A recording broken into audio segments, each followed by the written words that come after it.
Radio Claret América presenta Sediento de ti, la palabra, fuente de vida, con el sacerdote misionero claretiano Tony Díaz.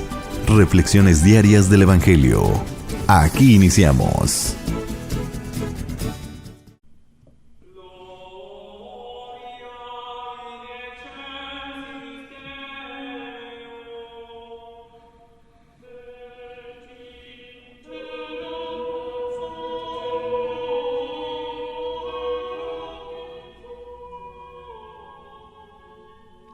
Bienvenidos hermanos a nuestras reflexiones bíblicas de las lecturas del día. Hoy es martes de la segunda semana de Adviento. Martes de la segunda semana de Adviento. La primera lectura de hoy viene del profeta Isaías, capítulo 40, versículos 1 al 11. Consuelen a mi pueblo, dice nuestro Dios. Hablen al corazón de Jerusalén y díganle a gritos que ya terminó el tiempo de su servidumbre, y que ya ha satisfecho por sus iniquidades, porque ya ha recibido de manos del Señor castigo doble por todos sus pecados. Una voz clama: preparen el camino del Señor en el desierto, construyan en el páramo una calzada para nuestro Dios. Que todo valle se eleve, que todo monte y colina se rebajen, que todo lo torcido se enderece y lo escabroso se allane. Entonces se revelará la gloria del Señor y todos los hombres la verán. Así ha hablado la boca del Señor. Una voz dice: griten. Y yo le respondo: ¿qué debo gritar? Todo hombre es como la hierba, y su grandeza es como flor del campo. Se seca la hierba y la flor se marchita, pero la palabra de nuestro Dios permanece para siempre. Sube a lo alto del monte, mensajero de buenas nuevas para Sión. Alza con fuerza la voz, tú que anuncias noticias alegres a Jerusalén. Alza la voz y no temas. Anuncia a los ciudadanos de Judá. Aquí está su Dios, aquí llega el Señor lleno de poder, el que con su brazo lo domina todo. El premio de su victoria lo acompaña, y sus trofeos lo anteceden. Como pastor, apacentará a su rebaño, llevará en sus brazos a los corderitos recién nacidos, y atenderá solícito a sus madres. Palabra de Dios. El salmo responsorial es el Salmo 95 y el responsorio es: ya viene el Señor a renovar el mundo. Ya viene el Señor a renovar el mundo. Cantemos al Señor un nuevo canto, que Él cante al Señor que le cante al Señor toda la tierra. Cantemos al Señor y bendigámoslo. Proclamemos su amor día tras día. Ya viene el Señor a renovar el mundo. Su grandeza anunciemos a los pueblos, de nación en nación sus maravillas.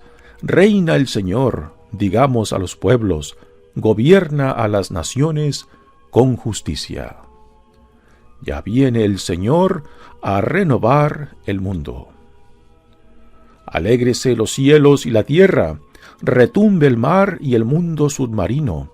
Salten de gozo el campo y cuanto encierra, manifiestan los bosques regocijo.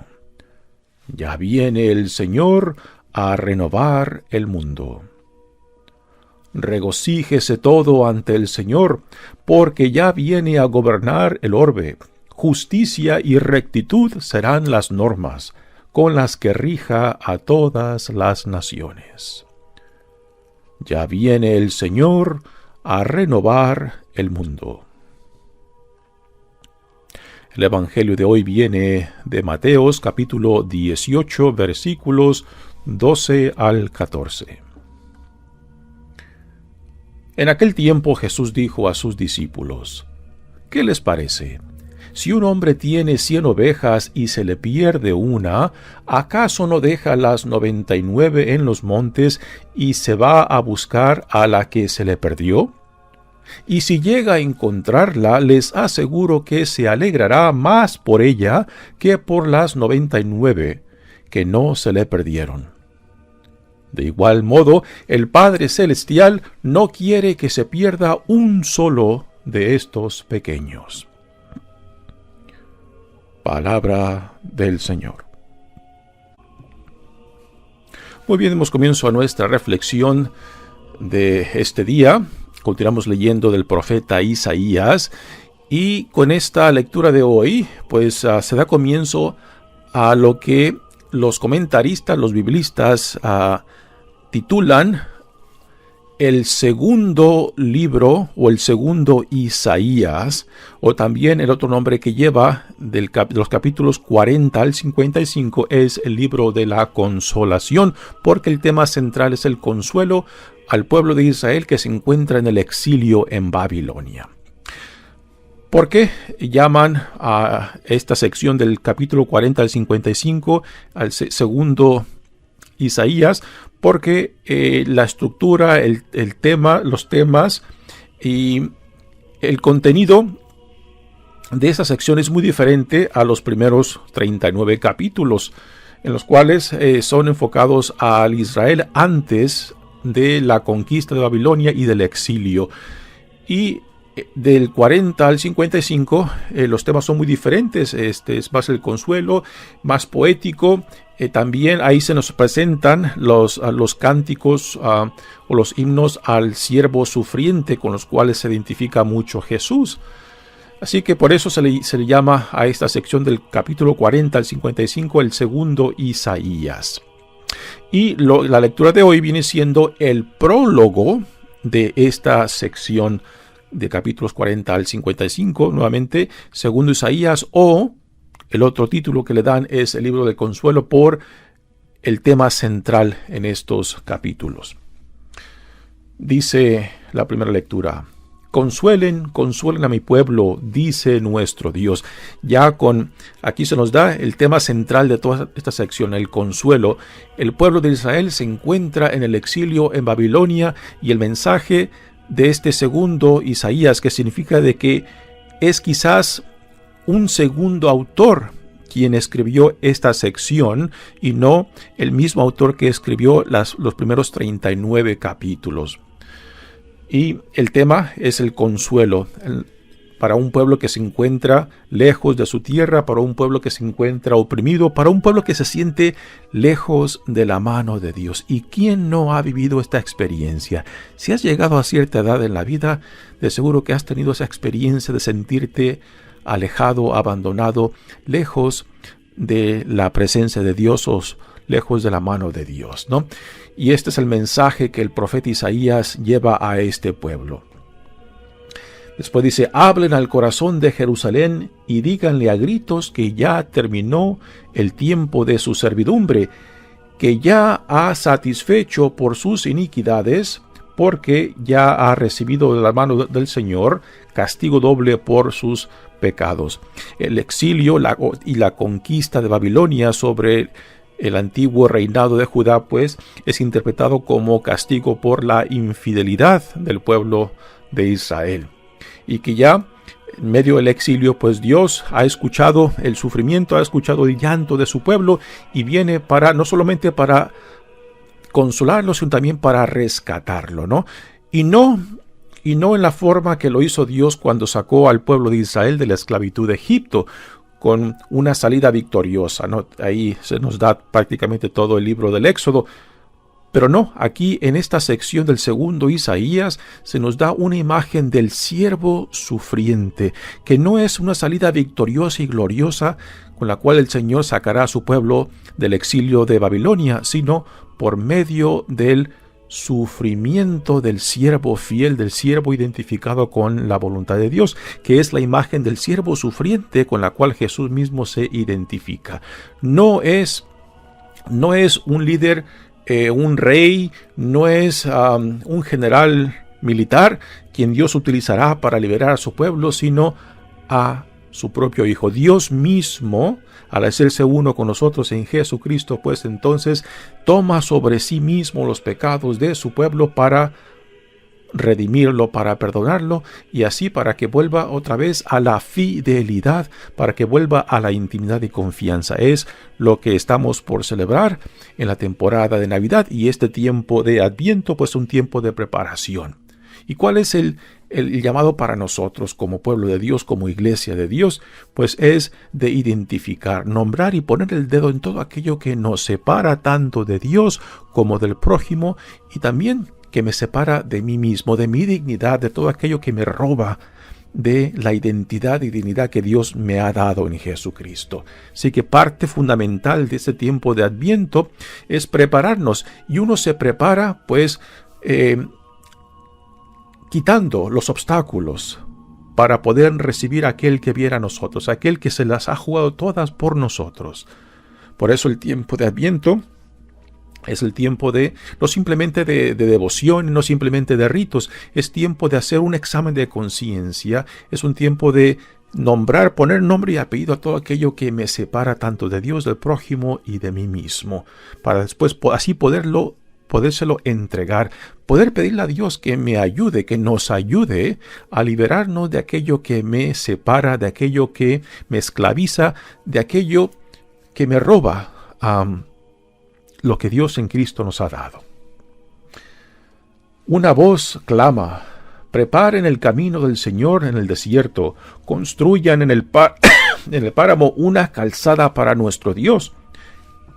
Que todo valle se eleve, que todo monte y colina se rebajen, que lo torcido se enderece y lo escabroso se allane. La imagen que nos da aquí es que toda la naturaleza misma será redimida, toda la naturaleza misma responderá a lo que Dios está haciendo o llevará a cabo en el Mesías que aquí Isaías nos presenta. Los comentaristas nos dicen que en esta sección del capítulo 40 al 55 se puede hablar de una colectividad a quien Dios llama para que manifieste esta buena nueva, esta buena noticia para el pueblo de Israel que se encuentra en el exilio y que está por regresar. Pero también se le aplica individualmente a una persona, a quien es representado particularmente por los himnos, por los cantos del siervo sufriente, que más adelante leeremos en esta sección del segundo Isaías. Y aquí, este segundo Isaías, pues utiliza imágenes de naturaleza que también responderán a todo el plan de salvación que Dios está por llevar a cabo. Una voz dice: griten, y yo le respondo: ¿qué debo gritar? ¿A quién se le dirige esta orden de gritar, de expresar, de manifestar lo que Dios está por hacer? Algunos comentaristas dicen que se está dirigiendo a los profetas para que lleven esta buena nueva, pero también nosotros hoy en día que leemos estas palabras del segundo Isaías, pues también se nos dirigen a todos aquellos que aún están atentos al Dios que constantemente viene a nosotros, al Dios que constantemente nos acerca a Él en intimidad y confianza, ¿no? Y en todos tiempos siempre han existido profetas y profetisas que en su anonimato pues manifiestan la presencia del Dios que siempre ha estado con nosotros, pero que por X motivos no lo discernimos porque estamos quizás paralizados por el miedo del futuro, de lo que podrá ser, o quizás anhelando el pasado. Y cuando no se vive en el presente, pues no podemos recibir y discernir al Dios que viene constantemente a nosotros. Así que en todos tiempos, en todas épocas de la historia humana, siempre Dios nos ha mandado a hombres y mujeres, profetas y profetisas, y corre por nuestra cuenta saber escuchar a quienes Dios está utilizando para llamarnos, para que regresemos a Él, ¿no? Y quizás Aunque los comentaristas nos dicen de que quizás aquí estas palabras se le dirigen a los profetas para que griten, para que manifiesten, para que le den aliento y esperanza a este pueblo que se encuentra pues cansado, agitado en su experiencia en el exilio. Pero quizás tú, quizás yo, somos también llamados para que demos una palabra de aliento y de esperanza para aquellos que se encuentran en la oscuridad, para aquellos que se encuentran sin esperanza, ¿no? Y es aquí donde los hijos e hijas de Dios, aquellos que caminan quizás silenciosamente, quizás en el anonimato, pero que si ponemos atención, van manifestando de que aún en medio de lo que estamos pasando, quizás si lo definimos como oscuro, como algo difícil, como que Dios no está presente, pero esas personas en su anonimato, en su silencio, nos manifiestan de que Dios camina con nosotros. Pero repito, se requiere tener ese corazón que pueda discernir su presencia. Si uno simplemente ya se ha deshecho de la esperanza, pues entonces, ¿de qué te vas a agarrar? ¿En qué vamos a construir nuestras vidas si nos soltamos de la mano de Dios? Dice la lectura: todo hombre es como la hierba, y su grandeza es como flor de campo. Aquí hace referencia al corto tiempo de la vida humana, ¿no? Y que por tanto hay que aprovecharlo. No hay que gastar inútilmente el don de vida que Dios nos ha dado, porque la vida es corta, ¿no? Y este es un pensamiento que en realidad nos viene de las escrituras de la sabiduría. Se seca la hierba y la flor se marchita, dice la lectura, pero la palabra de nuestro Dios permanece para siempre. Y este es un acto de fe, un acto de confianza, ¿no? De que Dios siempre camina con nosotros, aunque nosotros quizás a veces no lo discernimos, no lo palpamos. Esta es la actitud de estos hombres y mujeres que en medio de las dificultades y tribulaciones de la vida se mantienen fieles y que pasan a ser aquellos que nos recuerdan que no estamos solos, ¿no? Y por eso hay que saber escuchar, hay que saber palpar la presencia de Dios en esas personas que, repito, en su silencio, en su anonimato, hacen real de que la realidad de que no estamos solos, de que no caminamos solos. Sube a lo alto del monte, dice la lectura, mensajero de buenas noticias para Sión. Sión es otro nombre que se le da a Jerusalén. Recordamos que Sión es el monte sobre el cual está construida la ciudad de Jerusalén. Alza con fuerza la voz, tú que anuncias noticias alegres a Jerusalén. Alza la voz y no temas, anuncia a los ciudadanos de Judá. Y si nosotros podemos palpar en esta lectura, pues la buena nueva del Señor, aún en nuestros tiempos, pues también somos llamados a ser esas voces, esas presencias para aquellos que quizás no pueden palpar la presencia de Dios en sus vidas. Aquí es donde entra nuestra responsabilidad de ser portadores de la buena nueva para aquellos que quizás se han extraviado, para aquellos que quizás que se sienten abatidos, para aquellos quizás que no simplemente, que no pueden palpar ni discernir de que Dios camina con ellos.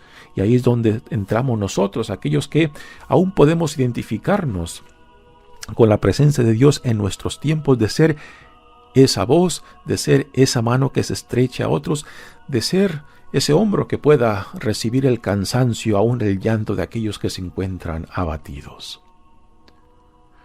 Aquí está tu Dios, dice el profeta Isaías. Aquí llega el Señor lleno de poder, el que su brazo lo domina todo. El premio de su victoria lo acompaña y sus trofeos lo anteceden. Como pastor apacentará a su rebaño. Nótese que aquí ya este segundo Isaías ya no nos habla de reyes, de la monarquía, porque la monarquía ha desaparecido con la conquista del reinado de Judá por el imperio de Babilonia. Y en el segundo Isaías ya no hay mención de monarquías. Todo lo contrario, nos presenta a Dios mismo que apacentará su rebaño. Y y nos presenta esta imagen bellísima del pastor, y el pastor representa a Dios mismo, ¿no?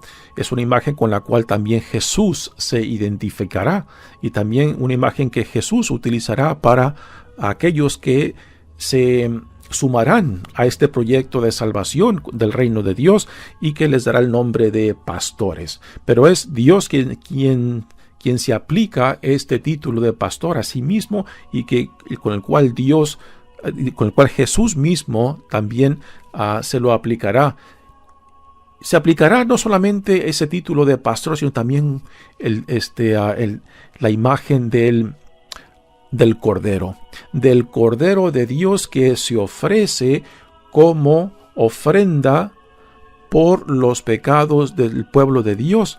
Y es Dios que ya no ofrece, a quien no se le ofrece ya sacrificio de animales, sino que es Dios mismo en Jesucristo, es el Cordero de Dios, que toma en sí mismo los pecados del mundo, los pecados de su pueblo, para redimirnos, para rescatarnos, para regresarnos otra vez a la intimidad y a la confianza con nuestro Dios. Este es el tema central de la salvación en el cristianismo.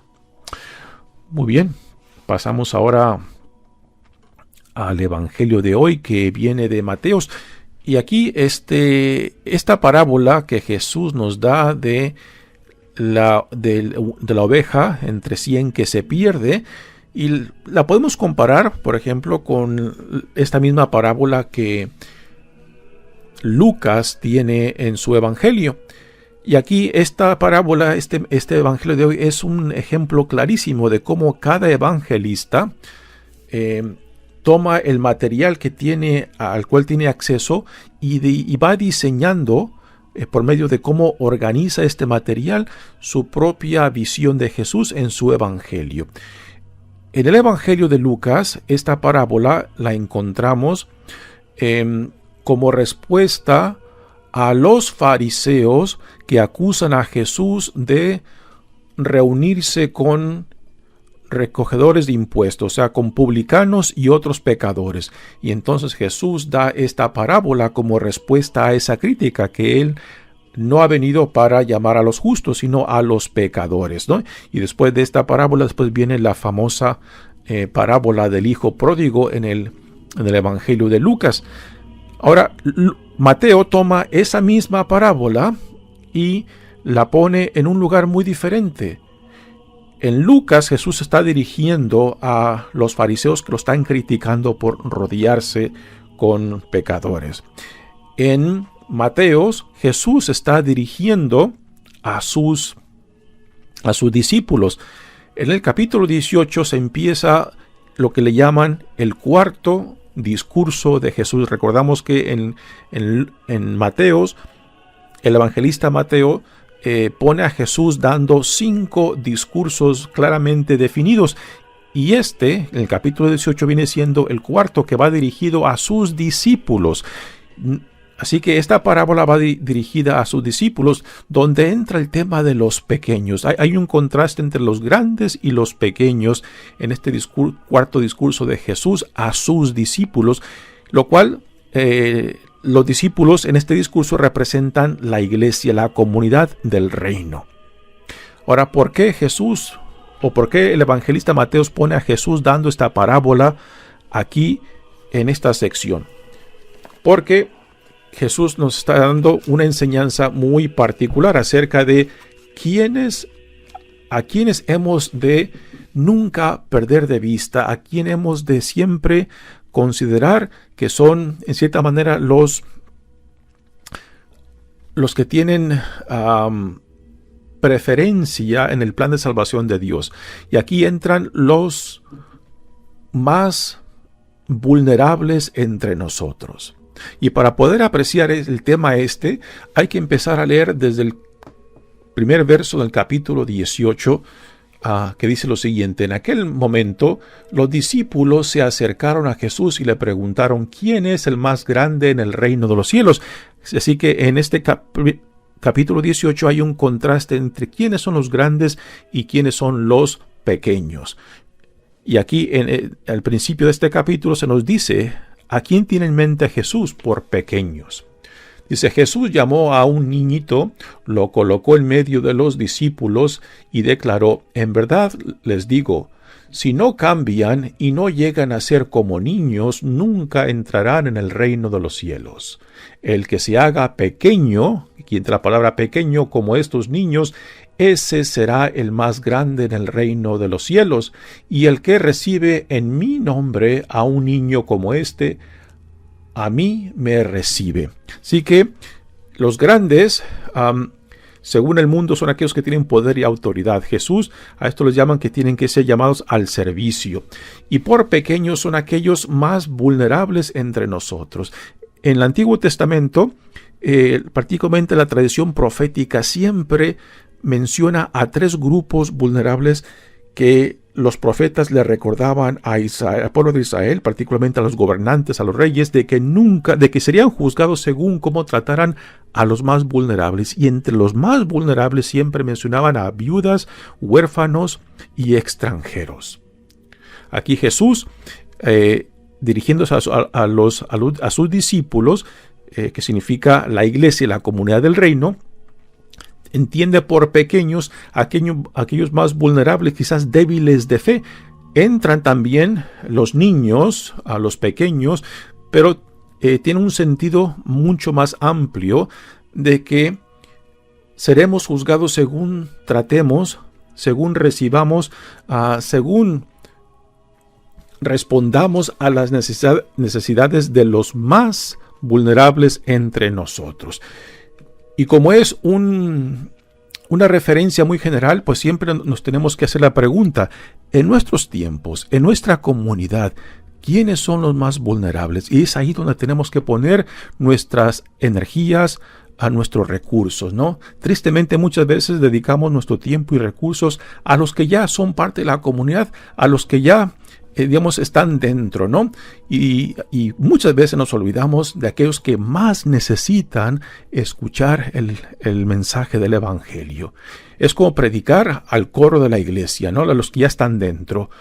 Y cuando hacemos esto, pues prácticamente reducimos a la comunidad a un club exclusivo.